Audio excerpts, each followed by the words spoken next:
Woe straight out the gate, no remorse. In court, those opening words matter. A single statement like this can sway the entire mood of the courtroom. Let me ask you, does defiance make someone look strong or just guilty? I am not sorry for something I didn't do, and I am not sorry for the things I did do. Mr. O'Neill, All right. Listen, stop, stop, All right. listen to me. I'm not going to raise your voice again. I'm not going to raise my voice again. I'm not. I will have you removed from this courtroom. I can sentence you without you being present. Yes, ma'am. You don't conduct I yourself. understand, Your Honor. Thank you. Listen closely, this judge has seen everything: shootings, stabbings, DUIs. And yet, he calls this the worst case ever. Think about that. Out of decades of horror stories, this one stands apart. That tells you just how dark this crime was. But I will say, I'm sorry for your loss. 19 years I've been at this job. I've seen human beings killed at the hands of others in every way imaginable. You name it, I've seen it. Shootings, stabbings, drownings, suffocatings, blown apart by cars and DUI manslaughter. Imagine being a firefighter, trained to face the worst, and still breaking down at what you saw. That's when you know the crime scene wasn't just tragic, it was unspeakable. Ever wondered what sticks with first responders long after the siren stopped? This is it. Horrible things. This is the worst case I have ever seen as far as the facts go.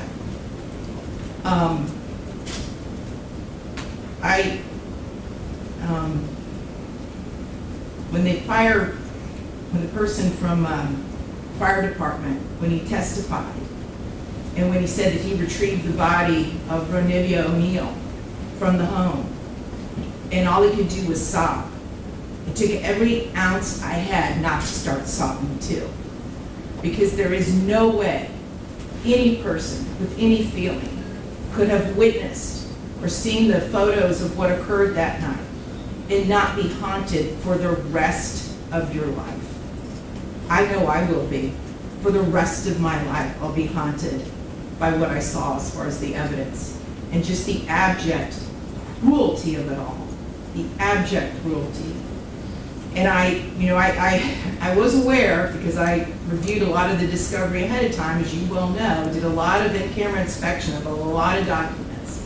And I was aware there was some evidence, at least, that when you needed to recover from your gunshot wound, that neither your parents nor your Aisha, Miss Robinson, would let you come recover at their home. I don't know if it's true or not. I'm not going to get into a dispute. Here's the chilling part, the 911 call. Judges don't usually describe audio like this unless it left a permanent scar. A death scream. That's not just evidence, that's trauma recorded forever. Would you be able to listen to something like that in court? Just mentioned there was some evidence referencing that in the records. And all I could think about, because I knew that Miss Barron was not with you romantically at the time. And I knew that she, just out of the goodness of her heart, let you come stay with her. And it is beyond tragic that that critical decision ended in so much horror for her and for her children. It is unspeakably cruel what happened as a result of that one decision. The way that Miss Barron died was horrific. And that 911 call, which captured truly all of it. You heard, and everyone who's heard that 911 call heard a death scream. If anybody ever wants to know what it sounds like before a human being dies, knowing that their death is imminent, that's exactly what it is. That was a death scream. We're going to see if it's true. But what happened to little Ronivia and to little Ronnie, but I'm going to focus on Ronivia because she was special. And you could tell Miss Barron had done everything she could to create a beautiful home for her family. I noticed that the Ronivia's bedroom, before you set it on fire, you could tell she tried so hard to make her feel like a princess. Kenyatta did everything she could.